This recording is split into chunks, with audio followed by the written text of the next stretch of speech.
Hey everyone, welcome back to Girl Talk. Thank you so much for joining me. As always, before we get started, if you can give me a like, share, a thumbs up, comment, subscribe, all that other good stuff, I would so appreciate it. Before we get into today's yap session, I just wanted to give you kind of a heads up if we hear some rumbling in the background. I did not pick the best day to record. Um, it is rainy and thundery. And if we hear some rumbling in the background, it's just the big guy upstairs blowing off some steam, and we will get through it, right? So, I just wanted to give you a little bit of a timeline going into today. We're going to do our first controversial topic, guys, and I want to be respectful of everyone. So, just a little bit of a timeline. I want to go through the pros, the cons, the good, bad, the ugly, and then do my opinion at the end. And hopefully, you'll chime in and let me know where you stand, and we can talk about it. So, today's topic is, and here's the question: is pain management a scam? Valid point, right? At some point, we've all been in pain. Um, Maybe it's minor pain, maybe it's major pain. It could have been, when you were little and you got the stomach bug. It could have been when you were a teenager, got your wisdom teeth out, and you know how it goes, right? You get a procedure done or you have a little surgery going on. They give you some pain medication to go home with, get you through, 3 to 5 days, and good to go, carry on with life. But what happens when that pain is constant? What happens when the over the counter medication no longer works on your pain, or it doesn't work for your condition? Or maybe, let's just say you have a stomach issue. And I know this, I've said it pretty much in all my videos. This one, when it comes to GI, I am a master, let me tell you. Um, what happens when you have to watch what medications you take because of it affecting your stomach or affecting, different parts, things like that. So we know you go to the dentist, you go to the doctor, you get your 3 to 5 days of pain medication, you go home, da da da. And, but when it gets bad and you go to the doctor, now they refer you to pain management, right? So when we talk about pain management, there's a couple different techniques. We have pain medication, we have injections, and we have medical marijuana. So let's take a look at the pain medication. It wasn't regulated years ago like it is today. Um, it it just wasn't something that was frowned upon or looked at so harshly. So when you go to pain management for pain medication, which would be your narcotics and things like that, you sign a narcotic agreement, right? And you're basically signing your life away. The things that you are agreeing to, nobody without pain would agree to that. I can tell you that. Um, Random urine tests. You go there and you may or may not have to pee in a cup. Your insurance may or may not cover that random drug test. You have to go there monthly or you don't get your prescription filled. Some will do like every other month, like if you, like, say 1 month that you wouldn't be able to make it there.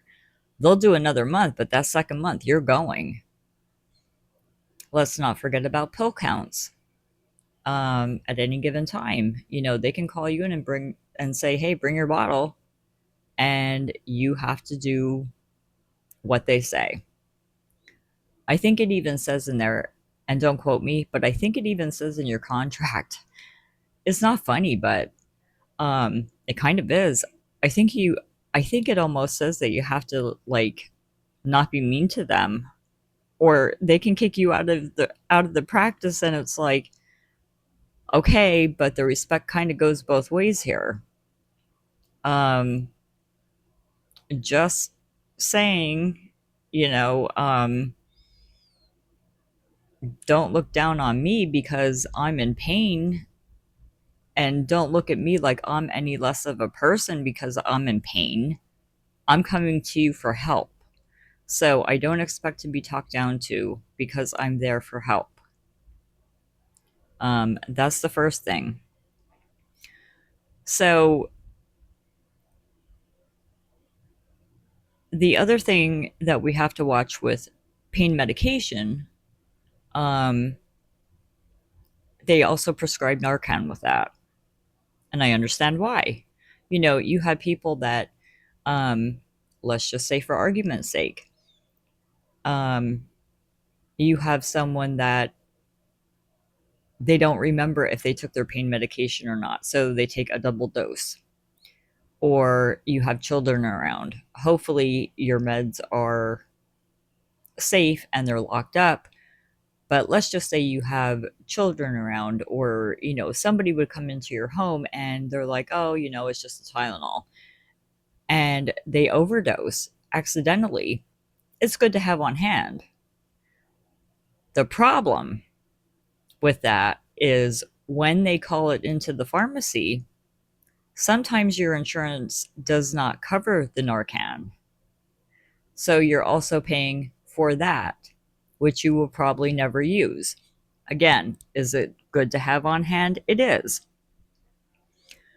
But here's a question that can be posed with that. We have all these spots at different businesses, or, side of the roads, things like that, where you can get Narcan. You can pick it up for free. If you can get it out on the street for free, why do I have to pay for it at the pharmacy? That makes no sense. That's kind of ass backwards. Sorry about that. I hit my screen. So sorry. Um Back to what I was saying. But if I can get it out on the street for free, why am I paying for it at the pharmacy? Somebody has their hands in the money pot there, right? So let's look at the second one, medical marijuana. Actually, before I go there, let me go back one more thing about the pain medication. I can send anyone to the pharmacy to pick that up for me. Let's say, for argument's sake, I'm not feeling well, or my car breaks, or something, whatever it may be. I can send my neighbor to go get it, and they're not going to question it. They're not going to call me and say, hey, is it okay to send it with this person? They're going to give it to that person. Now we know that that person has to sign for it, right? So it's not like, if we don't get it, we can't call and be like, hey, who took my medicine? And I don't have it. And then, of course, you would file a police report and all that other good stuff. Um, but let's keep that in mind. So we can have anyone go to the pharmacy and pick up a narcotic for us without us having to sign anything. Okay. So the next thing would be medical marijuana. Let's take a look at that. So we can go to a pain management doctor and they can say, yep, you're approved. Okay. And you have to pay for your card, which is not covered by insurance. And you can go to the dispensary, which is not covered by insurance. The other thing, and This actually surprised me because it happened to a person I know.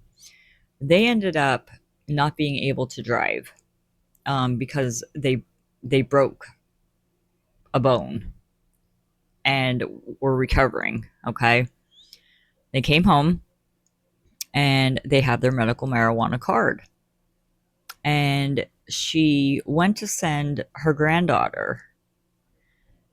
Unfortunately, wait till you hear this.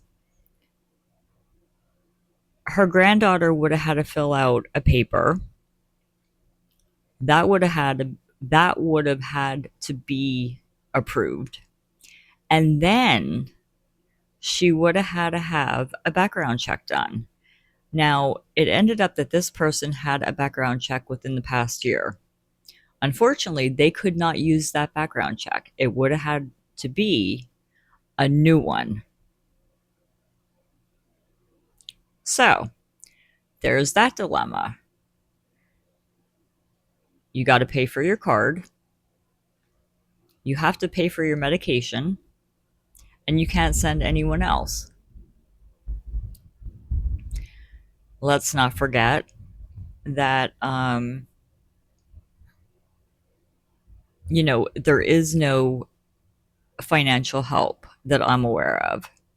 And I've actually researched this, and from what I'm gathering, I don't have my medical card, so I don't know. But I did do some research, and from what I'm understanding, there is no help out there. So, in other words, I'm not talking about a pain medication. I'm just talking about a regular medication that comes out. We see it all the time on TV, right? It could be a new medication that comes out, and they're like, hey, go onto the website and you can get it as low for a $0 copay for, you know, 3 to 6 months or whatever, um, just by using this coupon. Big Pharma has their hands in the pot. Big Pharma does not have their hands in the pot with pot. I guess we can word it that way, right? So let's look at the third one, which would be the injections. So with the injections, we know that you can only have, I think it's 3 or 4 a year. That's all they'll really give you, because then it starts affecting your bones and things like that. Um, and of course, you do want to go to a specialist, right? Like, you don't want your family doctor injecting your neck. Okay. Here's a perfect example. So I had to have trigger point injections done on my neck, and I get migraines, which not so much anymore. They've calmed down a little bit, but um, my neck always gets stiff, and I have a long neck. So my neurologist was actually the one to do the trigger point injections. But technically, I mean, we're not going to go to our family doctor and he's not going to do injections, right? Um, we definitely want someone that specializes in that. We don't want, just any Tom, Dick, and Harry doing injections. We want to make sure that they're injecting correctly and where it needs to be done. Problem with injections, again, you can only get so many a year. Do they work? It's kind of hit or miss. Um, they are covered by insurance. Can we say, well, if it may or may not work, though, we have to keep going back, so they're making money. I'm telling you, money is the root of all evil. But so we have that aspect of it. And what I'm finding is a lot of pain management doctors only want to inject. But the question needs to be asked then, though, what if you have an ailment where you can't inject? Take my stomach, for example. You can't inject my stomach. You can do a block. Is it going to work? I don't know, because I've had so much work done in there. Honestly, I think I would be afraid of them doing any type of block because of the work that I've had done. Think about when we get migraines, right? Or if you've ever had like a really, really wicked headache, they can inject your head. I mean, they can with Botox, to do it as a preventative, but I'm talking about for pain management purposes. There are just some ailments. Take asthma. Take diabetic neuropathy. Okay. Um, a lot of times they'll give you gabapentin for that, or the Lyricas. But let's just say that your pain is just all over. Let's take fibromyalgia, right? They can't inject your whole body. I guess they could. Why would you want to? Not your whole body anyway. But I'm finding that a lot of pain management doctors, the only thing that they want to do is inject. So let's look at the other side of it. Okay. Let's go back to the pain medication. Like I said, you're signing your life away. You have to go every month, so that's kind of a pain in the ass. You first have to find a pain management doctor that will even prescribe pain medication. Good luck, because it is extremely, extremely hard.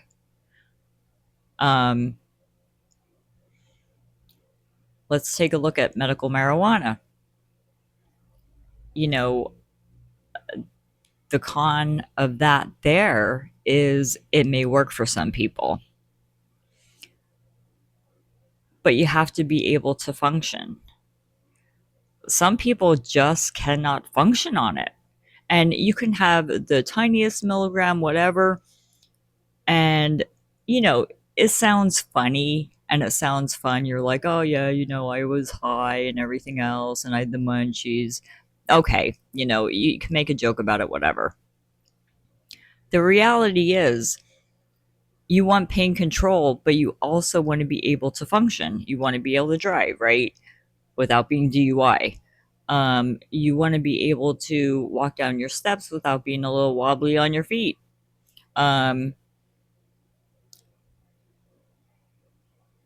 You have to be able to have a quality of life. And I think that's what it comes down to. And I think that's why there's so much frustration.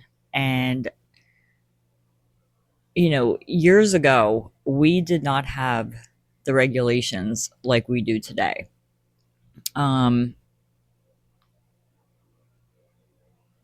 We have to look at, the requirements that come with going to pain management for pain medication. And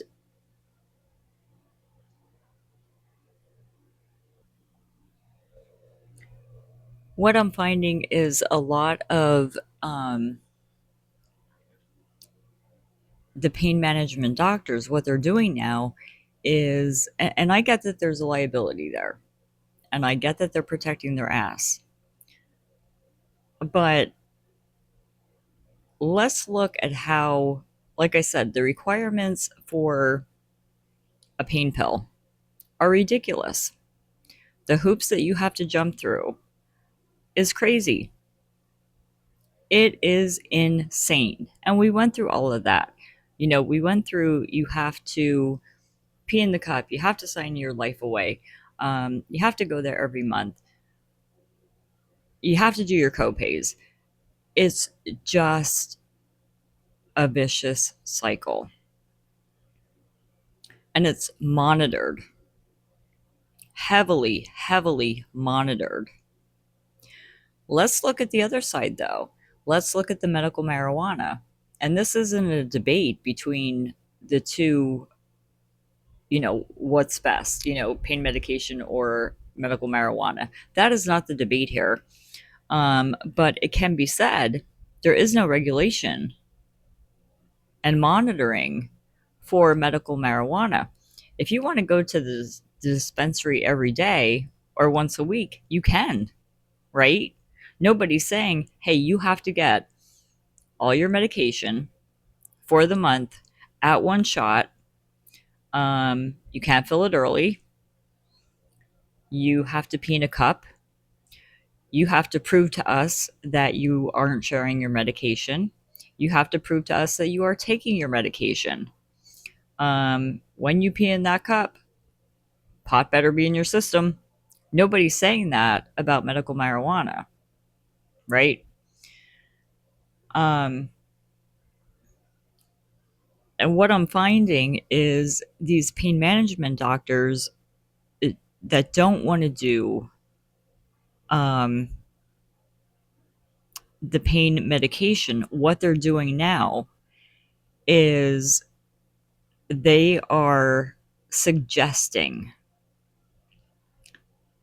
to your PCP what the PCP should prescribe you. So, in other words, they want the liability to be back on your PCP.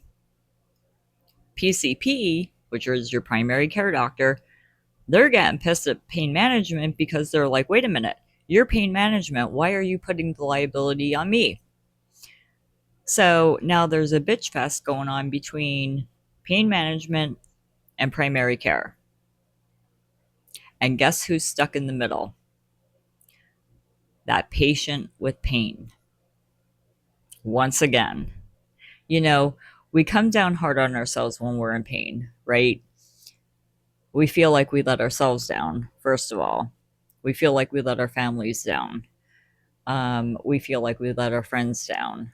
We feel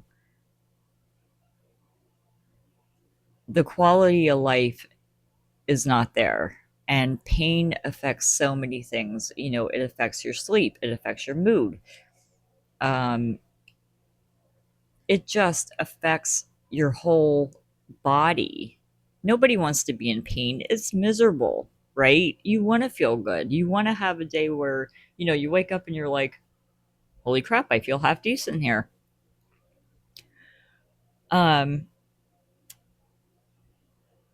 What's surprising to me is we can go to the doctor for our wellness check every year, right? And it's only within the past few years that they really started on, asking questions about mental health. We're only coming up to that part.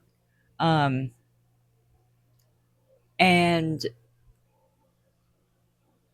it's one of those things where we go in for our wellness checks, right?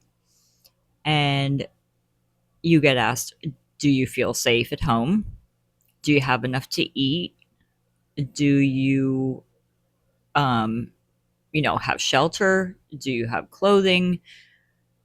Is there any help that you need? Do you feel that you're going to hurt yourself or someone else? We get asked all those questions. The one thing I was never asked was, are you in pain? Not one time. And this is at a wellness check. This is supposed to be preventative medicine. Okay. We're going there, and maybe you'll get your yearly blood work. Lucky for me, I usually get away with it because I've had blood work throughout the year, so they don't need to do me again.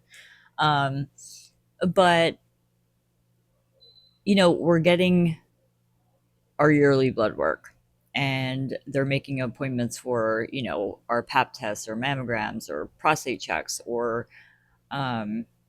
whatever else is going on. And if you're of age, your colonoscopies and all that stuff.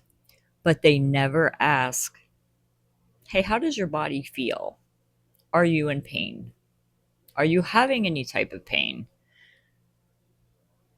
And a lot of times I feel that people think that when they had that symptom of pain, they're chalking it up to age. Oh, I'm just getting older and this is supposed to hurt. No, it's not supposed to hurt. That's your body telling you, hey, something's wrong. And your doctor needs to get to the bottom of it. But you're never asked unless you bring it up and unless you are have been going to your doctor for a while and they know you. And thankfully I have a wonderful PCP. um, we're on a first name basis at this point, but he's awesome. And of course he knows, to ask me, hey, how's your pain? um, but somebody that's going in there for the first time, or they may only be, going once a year and thinking, oh well, this pain's just part of life or whatever, they may not even bring it up. Why are we not treating pain like another vital sign? We go in there, they take our blood pressure, they take our temperature, and then, they say, do you have any concerns for the doctor today? Why are we not taking that like another vital sign? It's a valid point. And honestly, I think I go for my wellness check in September. I got to check. I may ask my doctor that before he gets to ask me what my pain is. I may have to ask him that. We'll see. And then I'll have to update you and let you know what I find out. Um, in saying that, though,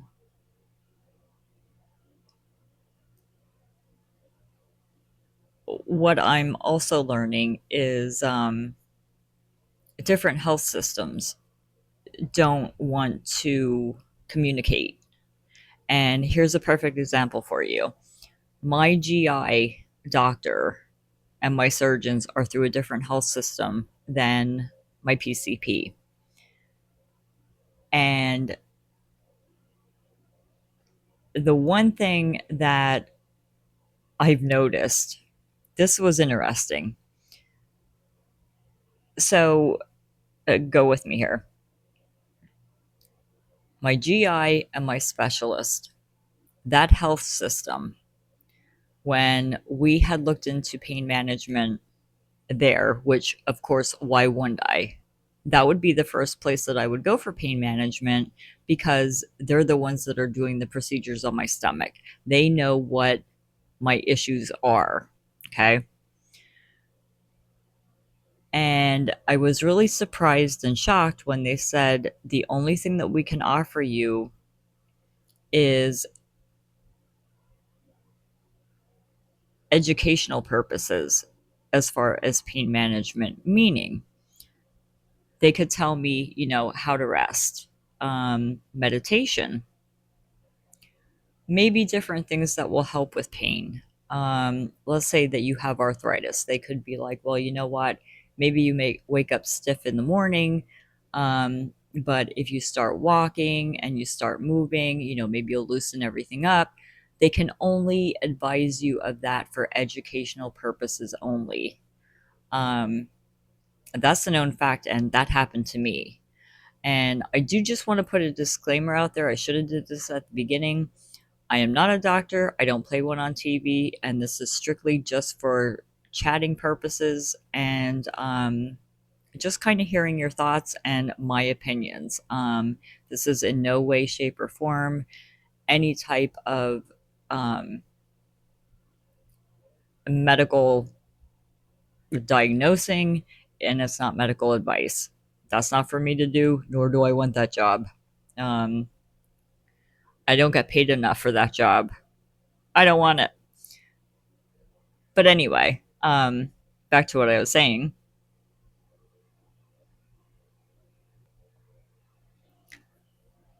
So it was only for educational purposes only.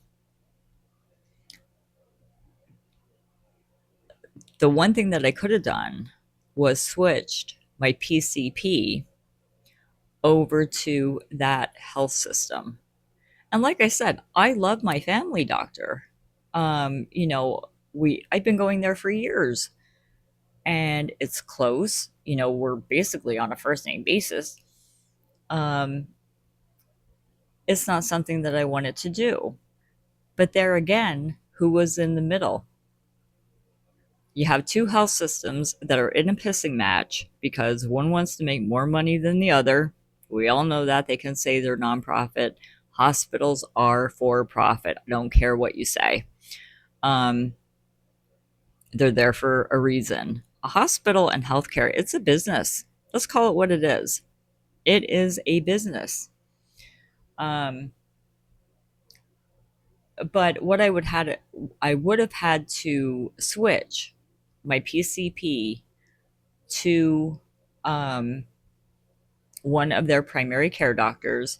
And then what would happen is, like I said earlier, they would suggest to the PCP what pain medication would have been right for me. And again, as I keep saying, who's stuck in the middle of these pissing matches? So we have primary care versus pain management. Then we have health system versus health system. So there's two that pain patients are stuck in the middle. Okay. The third one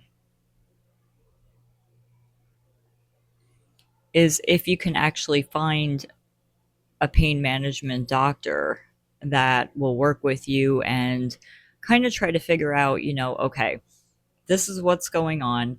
Let's look through your records. Let's see what maybe worked in the past for you. Um, let's see what will be a good fit.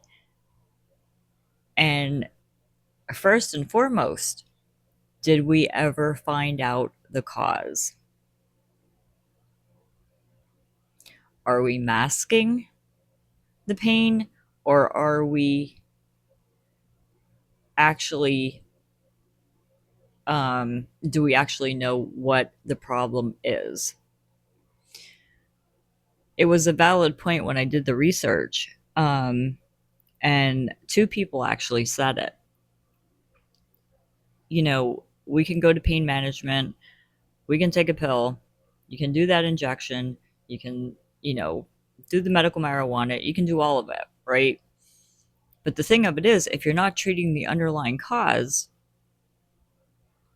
that issue is still going to be there. All we're doing is masking the pain. The other side of that, though, is sometimes diagnoses don't come. Sometimes it takes many, many years in order to be diagnosed with anything. You can go to the doctor and be like, hey, something's going on here, right? And until you get the test done, and until you go through the blood work, and then you might have to go to a specialist, and then you're waiting for this appointment, you're waiting for that appointment, you're already a year in. And that's nothing, because to try to get into a specialist, good luck. It's taking months. And even when you're established, it's still taking months to get in. You just can't get in. There again, who's stuck in the middle? That pain patient. Quick story for you. I had a friend, not had, have, sorry. I have a friend that her husband was having some issues. Now, this was a man, keep this in mind, had 5 aneurysms in his chest. Okay. And he had gone to cardiology, and they refused to give him clearance for anything. They refused to do any type of trying to clear up these aneurysms. They were just like, we are not touching this. And he was in his 70s, and he was having some issues with his neck as well. And it was, he had a neck fusion done many, many years ago. And so he goes to pain management, and they try to give the injection in his neck, and it didn't work. They couldn't get the needle in because it was fused so tightly together. Okay. Now you think because he went to pain management that they could also take care of the pain that he was having from the aneurysms in his chest. To me, that's common sense and logical, but apparently not to the medical community, because what pain management did is send the quote unquote suggestion back to his PCP for the PCP to write out the script. Here's the kicker. They gave him the weakest narcotic out there for 5 aneurysms in your chest and a neck fusion that you can't inject because it's fused that tightly. So the rest of us are screwed. That's what I got out of it, because I'm thinking, oh my gosh, if they're giving this poor man the weakest narcotic out there, there's no hope for the rest of us, right? 2 months passed, and he kind of went downhill very quick. Um, Long story short, he was in pain. Hospice was brought in, and they gave him good medication, and he was comfortable for maybe a week, and he passed. Now, I am sorry, but it should not take hospice and end of life to come in to give you quality of life at the end of your life to manage your pain. This should have been done a long time ago, and we have lost our way. I don't know what happened. I don't know if it was ruined, that they went hard. I think the government went hard on um, this quote unquote, opioid epidemic that was in the 80s, 90s, 2000s. They went hard. But who's paying for it now? And, when we think about it, in in a very perfect world, we'll go through life without pain, hit 90, 100 years old, go to bed one night, and we go and meet God. Does it work that way? Sometimes. But 9 times out of 10, not so much. It usually doesn't work that way, where we can just be like, hey, lived a good life, go to bed, and not wake up. It doesn't work that way. We could only wish, right? Um, but at some point, we're all going to have some type of pain. It's going to happen. Sorry, but it is. Here's the other thing that I often wonder about.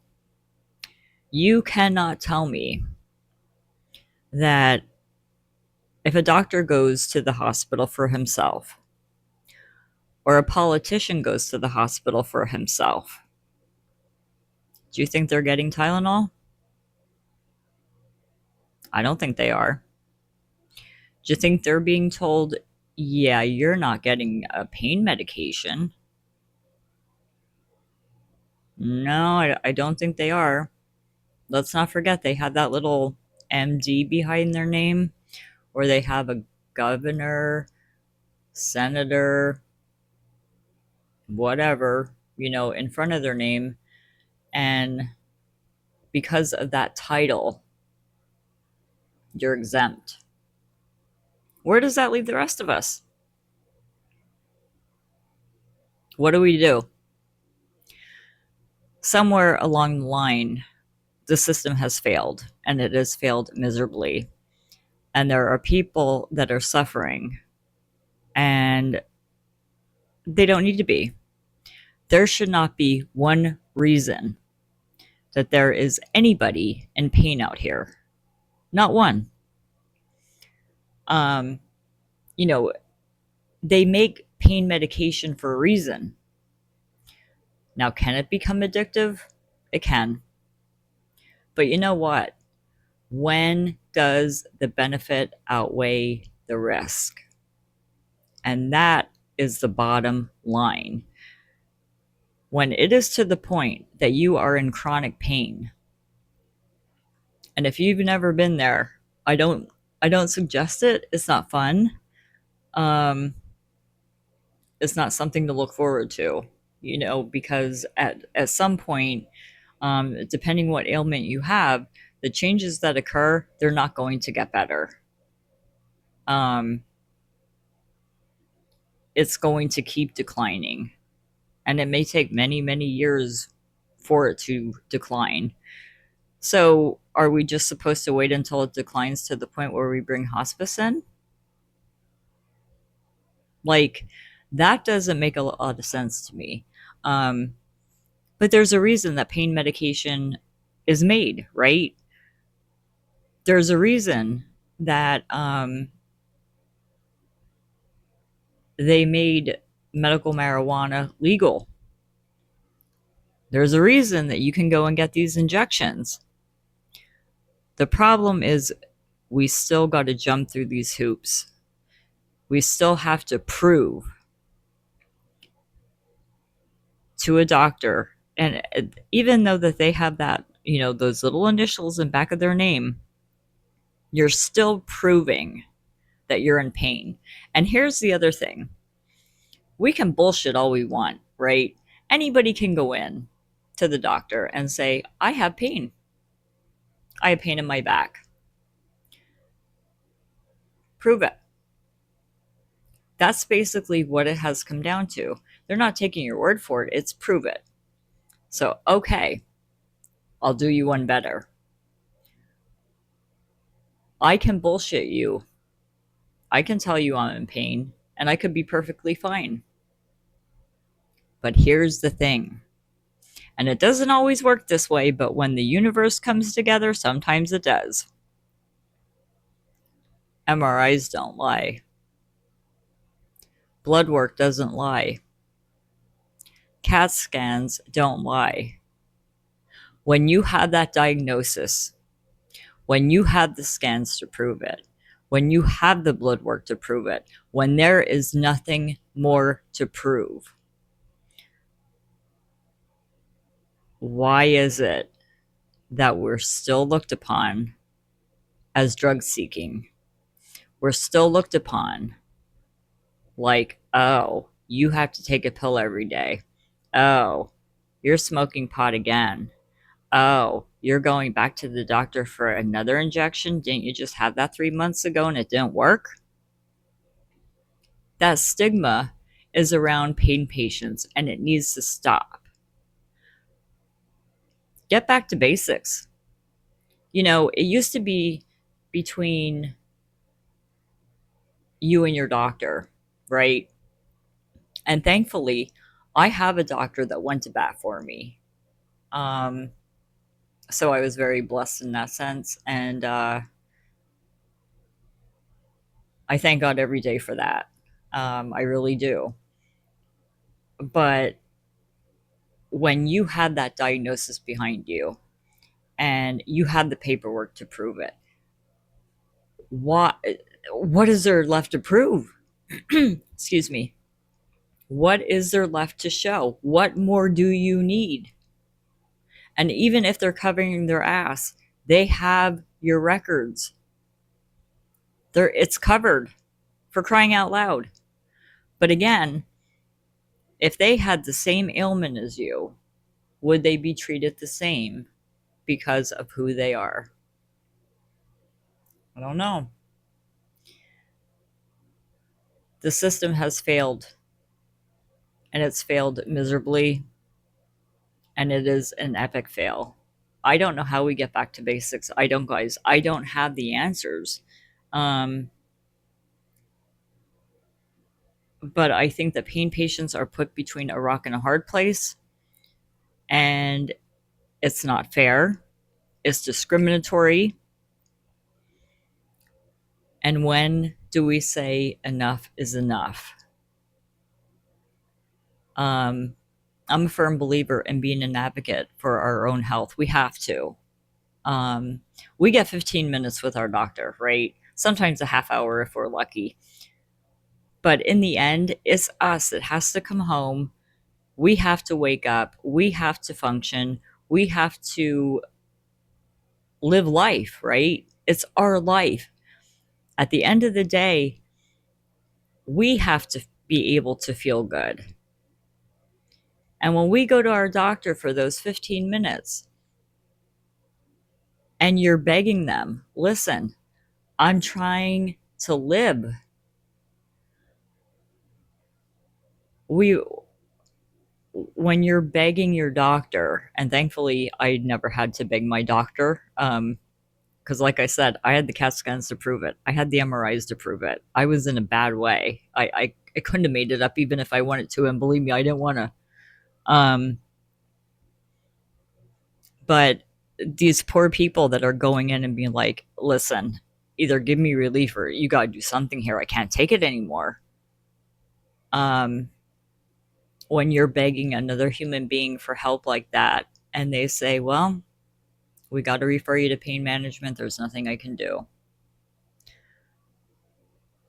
then we have failed. We failed. And like I said, I don't know how to fix it. But I do think that these pain management doctors, they only want to do certain things.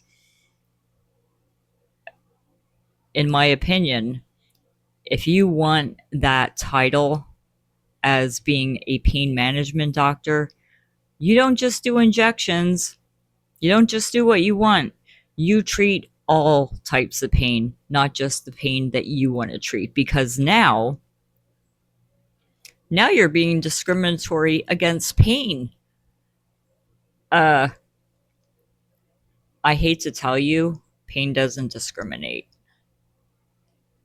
Pain doesn't care who you are. Pain doesn't care what color you are. Pain doesn't care if you're rich or poor. But you, as a pain management quote unquote specialist, are discriminating against that pain patient. I understand it because it's your license on the line, it's your assets on the line. But at some point, I don't know, I think we need to start reaching out to the government officials or somebody. I don't know who we reach out to. We need to do better. So let me hear your thoughts. Let me hear where you stand. How do we fix the problem? Where do we start? And as I began, do you think that pain management is a scam? Do we take it back to, let's take it back to basics. Let's take it back to your PCP being able to do what he can. He's the one doctor that probably sees you more than anybody else and knows you better than anybody else. The decision is between, or should be, between you and your doctor. And at the end of the day, you can say, okay, I want to try this pill or I don't want to try it. I want to try medical marijuana or I don't. Excuse me. I want to try this injection or I don't. We need to do better. But let me know what you think. Let me know where your thoughts are, and I don't know. How do we get back to Excuse me. Oh my goodness, here we go. My voice is gonna go. I've been talking for a while. Um, where do we get back to having quality of life, and how do you get there without going through hoops and having to prove that you're actually in pain? I don't know. Let me know what you think, and we will talk soon, guys. Thanks so much for joining me, and have a good, safe, and healthy week. And we will talk soon. All right. Bye, guys.